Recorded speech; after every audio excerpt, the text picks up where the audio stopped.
I've always been a metalhead. Always. I was born a metalhead, I often believe. I've told this story before. When I was a young dude, I used to break into my big brother's room and listen to his records. He had a lot of stuff in there. Some stuff I didn't like, some stuff I did. But from the very first moment that I broke into my brother's room and dumped Black Sabbath into my own brain, I have been a metalhead. I eat, sleep, and I breathe this shit. I live for it, and there's a reason we're doing this show even. I mean, it's not an accident, and, as you know.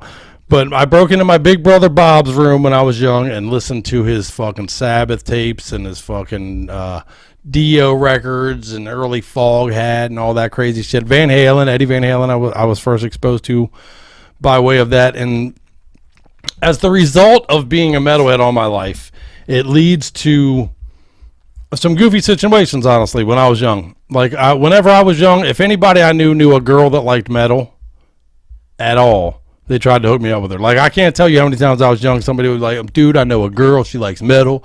She must be for you, you know? And what the point I'm getting to is back then when someone told you that, though, you could bet your house that the girl liking metal meant she liked Bon Jovi or she liked,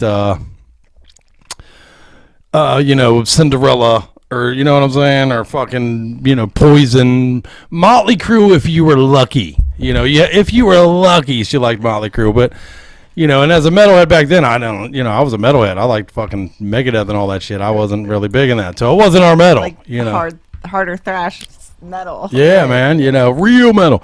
And it is funny because back then that stuff was considered metal. I know a lot of brand new guys. We've talked about that on the show and I won't rehash it, but we've had the conversation about, back then that was considered metal and now it isn't. And I think both stances are correct. Back then it was metal to us and now it isn't. I think both are right. But the point I'm getting to is that to me is one of the most stark differences between metal in the 80s and metal today, because now if someone tells you a female likes metal, she likes metal. She's in. We got women in death metal. We got women in thrash metal. We got women in every facet. We got guitar players, bass players. We got drummers. We got fucking, you cannot pigeonhole women in our metal world any longer. That's out the window. That's gone.